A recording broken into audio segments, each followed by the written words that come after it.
বাংলাদেশে বিনিয়োগে বিদেশিদের আস্থা তৈরিতে কাজ করছে সরকার, বললেন প্রধানমন্ত্রী। ঝুঁকিপূর্ণ দেশগুলোর জন্য জলবায়ু অর্থায়ন সহজলভ্য করার আহ্বান।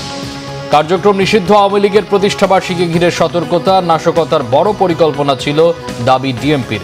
ধানমন্ডিতে জামাতের মিছিল শেষে সাংবাদিকদের উপর হামলা। দল হিসেবে আওয়ামী লীগ নিষিদ্ধ হবে কিনা সিদ্ধান্ত আদালতের, বলেছেন তথ্য উপদেষ্টা। পতিত শক্তি দেশকে অস্থিতিশীল করার ষড়যন্ত্রে লিপ্ত, মন্তব্য রিজভীর। ফ্যাসিবাদ বিরোধীরা এখন ফ্যাসিবাদের পথেই হাঁটছে, অভিযোগ জামাত আমিরের। জুলাই হত্যার বিচারে ব্যর্থ হলে 5 বছর টিকতে পারবে না বিএনপি, হুঁশিয়ারি নাহিদের। দেখছিলেন ক্রাউন সিমেন্ট সংবাদ শিরোনাম। বৈশ্বিক বিনিয়োগকারীদের বাংলাদেশে বিনিয়োগের আস্থা তৈরিতে সরকার কাজ করছে বলে জানিয়েছেন প্রধানমন্ত্রী তারেক রহমান। বিনিয়োগ, কর্মসংস্থান নিশ্চিতের পাশাপাশি জলবায়ু পরিবর্তনের প্রভাব মোকাবেলায় সরকারের উদ্যোগ তুলে ধরেন তিনি। জলবায়ু অর্থায়নকে ঝুঁকিপূর্ণ দেশগুলোর জন্য আরও সহজলভ্য করার আহ্বান জানান।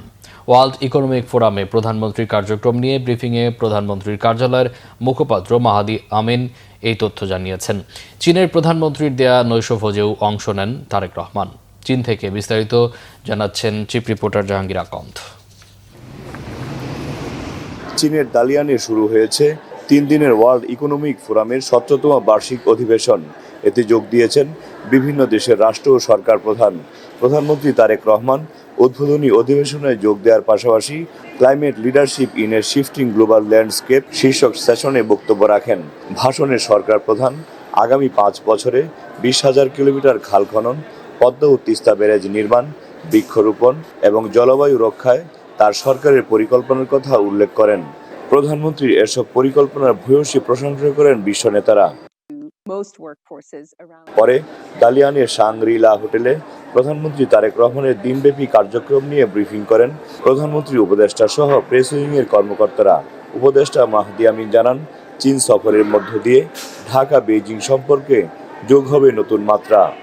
The political side of this visit, where we build with the aim of strengthening our relations with an important development partner, and he will have meetings with the Premier as well as the President and various business leaders. এই সম্মেলনের মাধ্যমে তার যে মূল লক্ষ্য, বাংলাদেশে অধিকতর বৈদেশিক বিনিয়োগ নিশ্চিত করা, কর্মসংস্থান সৃষ্টি করা, জলবায়ুর সহনশীলতা এবং টেকসই উন্নয়নের যে অগ্রযাত্রা রয়েছে সেটিকে আন্তর্জাতিক বিনিয়োগ এবং অংশীদারিত্বের সাথে আরও গভীরভাবে সম্পৃক্ত করা। তিনি জানান, বাংলাদেশের সবার জন্য ব্যবসা উন্মুক্ত বলে বৈঠকে জানিয়েছেন প্রধানমন্ত্রী। বাংলাদেশের ব্যবসা যে সবার জন্য উন্মুক্ত, আমরা ডিরেগুলেশন করছি, ইকোনমিক লিবারালাইজেশন করছি, ফরেন ইনভেস্টমেন্ট অ্যাট্রাক্ট করছি, সেগুলোর জন্য কিন্তু বৈশ্বিক বিনিয়োগকারীদের যে আস্থা তৈরি করা, একটা প্রতিযোগিতামূলক পরিবেশ তৈরি করা, সেগুলো নিয়ে ধারাবাহিকভাবে আলোচনা চলছে। সম্মেলনের বাইরে চীনের প্রধানমন্ত্রীর আমন্ত্রণে নৈশভোজে ও সস্ত্রীক অংশ নেন তারেক রহমান। বুধবার দুপুরে হাইস্পিড ট্রেনে বেইজিংয়ের উদ্দেশ্যে যাত্রা করবেন প্রধানমন্ত্রী তারেক রহমান।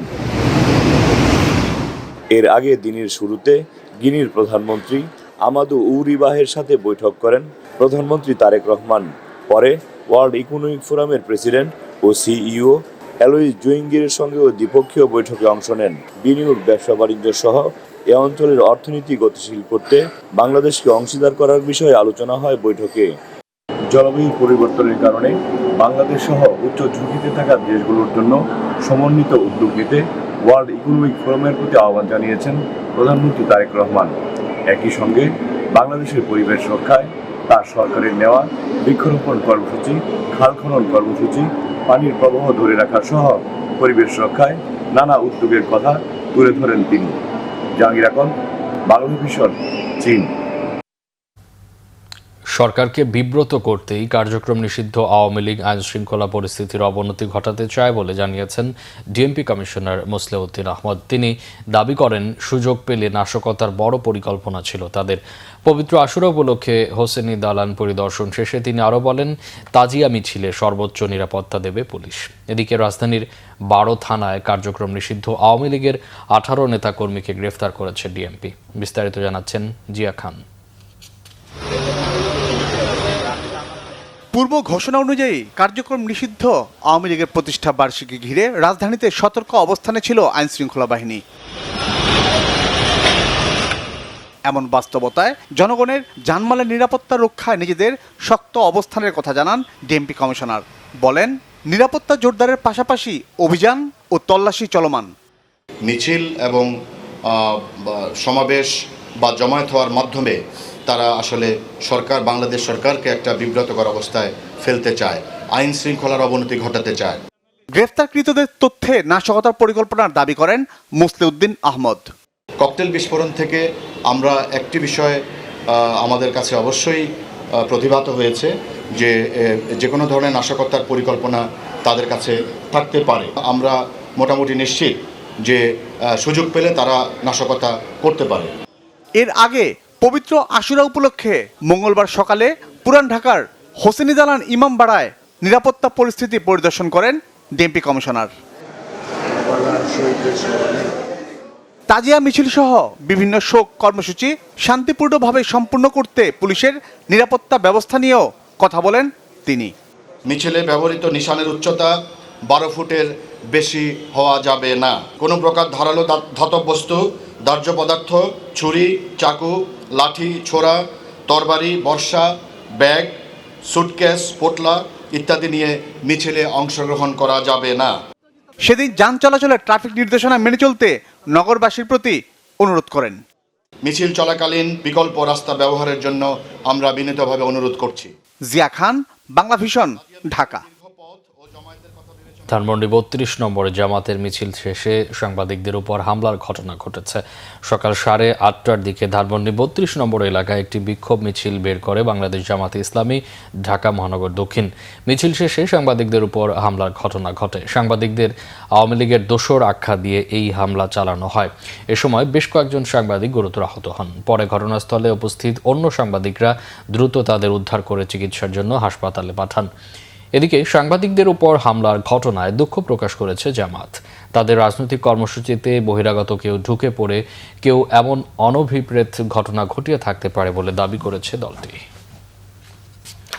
প্রধানমন্ত্রীর তথ্য উপদেষ্টা ডাক্তার জাহিদুর রহমান জানিয়েছেন, দল হিসেবে আওয়ামী লীগ নিষিদ্ধ হবে কি হবে না সেটা ঠিক করবে আদালত। সেখান থেকে যে রায় আসবে তাই মেনে নেবে সরকার। যেহেতু তাদের কার্যক্রম নিষিদ্ধ, তাই তাদের কর্মসূচিতে সরকার বাধা দেবে, এটাই স্বাভাবিক। আহমেদ সরওয়ারের রিপোর্ট। সমসাময়িক বিষয় নিয়ে নিয়মিত সংবাদ সম্মেলনের অংশ হিসেবে মঙ্গলবার সচিবালয়ে সংবাদ সম্মেলন করেন প্রধানমন্ত্রীর তথ্য ও সম্প্রচার উপদেষ্টা ডাক্তার জাহিদুর রহমান। পিআইডির সম্মেলন কেন্দ্রে করা এই সংবাদ সম্মেলনে সরকারের বিভিন্ন মন্ত্রণালয়ের বিগত কিছুদিনের কার্যক্রম তুলে ধরেন উপদেষ্টা।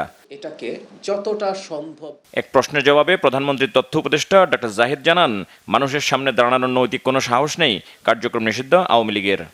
এই দলটা এখন যে কোনো কর্মসূচি নিয়ে যদি মাঠে নামতে চায়, সে তারা একটা আইন ভঙ্গকারী কাজ করছে। সো সরকার সেখানে ব্যবস্থা নেবে, এটাই স্বাভাবিক। এবং রাজনৈতিক দলগুলোর আসলে ওখানে করার কিছু নেই। এটা তারা সিম্বলিকলি হয়তো মাঠে আছেন, যেহেতু তারা বলছেন তারা অনেক কিছু করে ফেলবেন। আওয়ামী লীগ সম্পর্কে অবস্থান হচ্ছে এটা যে তার চেকলিস্টটা দেখা হবে যে জুলাইয়ে যে ক্রাইম অ্যাগেনস্ট হিউম্যানিটি হয়েছে, মানবতা বিরোধী অপরাধ হয়েছে, তাতে সে দল হিসাবে জড়িত ছিল কিনা।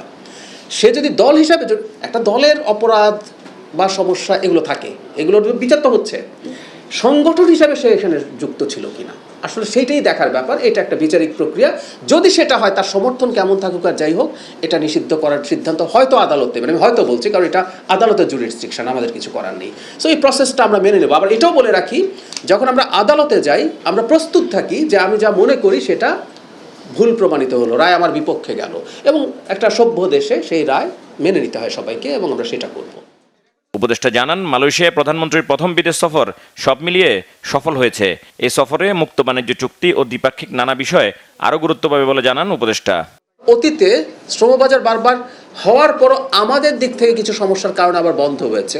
আমরা আশা করি এই সরকার সেই জিনিসগুলো কাটিয়ে উঠে এটাকে কন্টিনিউ করতে পারবে।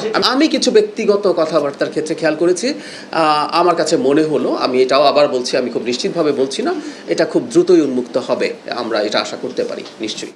এক প্রশ্নের জবাবে তথ্য উপদেষ্টা জানান, রাষ্ট্র ও সরকার নারীর প্রতি কোনো ধরনের বুলিং সহ্য করবে না। আমরা কিন্তু কিছু ব্যাকগ্রাউন্ড কাজ করছি। এই ধরনের কুৎসা, নোংরা কথা এই সরকার সহ্য করবে না, নারীদের প্রতি বিশেষ করে। আহমেদ সরওয়ার, বাংলা ভিশন, ঢাকা। এক্সট্রা নোংরা কথা এসে হাজির হয়।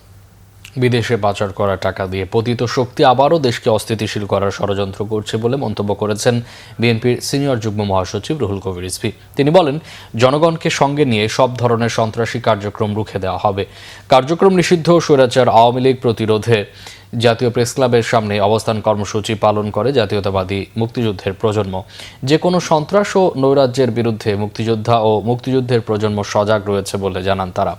বলেন, বিগত দিনে স্বৈরাচার আওয়ামী লীগ বাংলাদেশের মানুষের উপর যে নির্যাতন করেছে তার বিচার করতে হবে। এদিকে নয়াপল্টনে বিএনপির কেন্দ্রীয় কার্যালয়ের সামনে মিছিল করেছে বিএনপির নেতাকর্মীরা। পরে সাংবাদিকদের সাথে কথা বলেন দলের সিনিয়র যুগ্ম মহাসচিব রুহুল কবির রিজভী। লুটপাট, অর্থ পাচার সহ আওয়ামী লীগের সব অন্যায়ের বিচারের কথা জানান তিনি।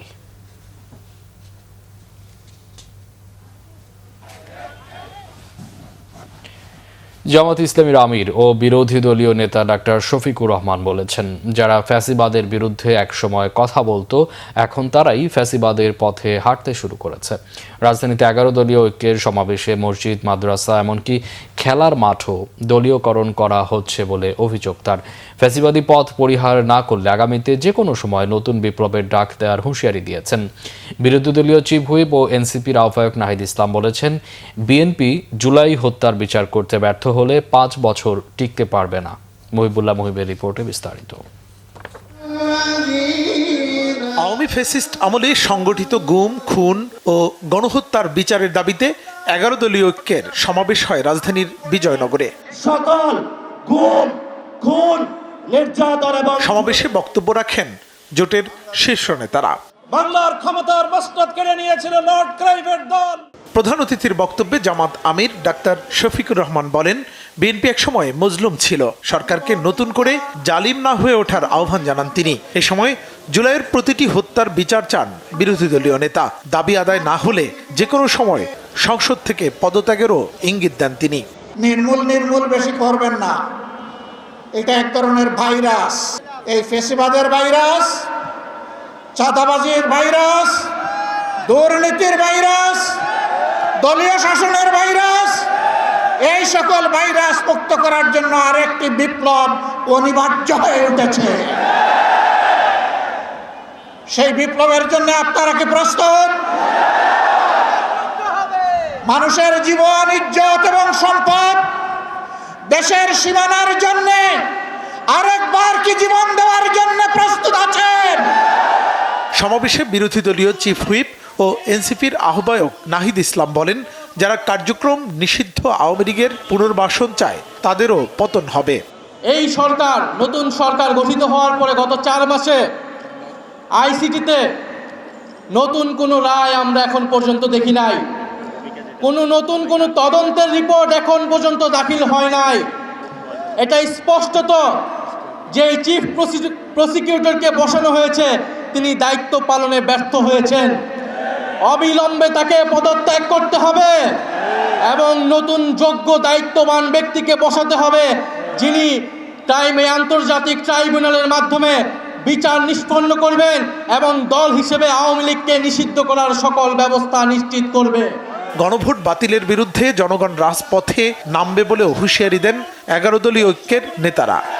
লাখো শহীদের রক্তে কেনা দেশ টাকার পাবেন না। মহিবুল্লাহ মহিব, বাংলা ভিশন, ঢাকা। স্পিকার হাফিজউদ্দিন আহমদ বলেছেন, কোনো রাষ্ট্রীয় কাজ সংসদ অধিবেশনের চেয়ে গুরুত্বপূর্ণ নয়। চলতি বাজেট অধিবেশনে আলোচনা এ মন্তব্য করেন তিনি। মঙ্গলবার সংসদ অধিবেশনে আলোচনার শুরুতে স্পিকারের দৃষ্টি আকর্ষণ করেন বিরোধী দলীয় নেতা ডাক্তার শফিকুর রহমান। তিনি বলেন, গুরুত্বপূর্ণ আলোচনা চললেও সরকারের বেশিরভাগ মন্ত্রী উপস্থিত থাকেন না। এছাড়া অধিবেশন চলাকালীন সংসদে বিভিন্ন জায়গায় অনেককে গল্প গুজব করতে দেখা যায়। এতে সংসদের কার্যক্রমে ব্যাঘাত ঘটে বলে মনে হচ্ছে। এছাড়া সংসদ সদস্যদের বক্তব্য ও দাবির বিষয়গুলো উপেক্ষিত থাকে। জবাবে স্পিকার বলেন, অধিবেশন চলাকালীন অনেক সময় ফ্লোর ক্রসিং দেখতে পাওয়া যায়। তিনি বলেন, সংসদ অধিবেশন হচ্ছে রাষ্ট্রের সবচেয়ে গুরুত্বপূর্ণ কাজ। পরে প্রস্তাবিত বাজেটের উপর আলোচনা করেন সরকার ও বিরোধী দলের সদস্যরা। এছাড়া সংসদের সর্বসম্মতিতে পাশ হয়েছে জুয়া প্রতিরোধ বিল 2026। রাজনৈতিক বিবেচনায় আর কোনো স্কুল কলেজ হবে না। উন্নত বিশ্বের মডেলে দেশে বিশ্বমানের 670টি স্কুল গড়ে তোলার ঘোষণা দিয়েছেন শিক্ষামন্ত্রী ডক্টর আনম এহসানুল হক মিলন। মঙ্গলবার দুপুরে চট্টগ্রাম কলেজ অডিটোরিয়ামে কেন্দ্র সচিবদের সাথে এক মতবিনিময় সভায় ঘোষণা দেন তিনি। এ সময় শিক্ষামন্ত্রী বলেন, দেশে স্কুল কলেজ তৈরি করা এক ধরনের ব্যবসা। প্রথমত রাজনৈতিক উদ্দেশ্যে এসব করা হয়।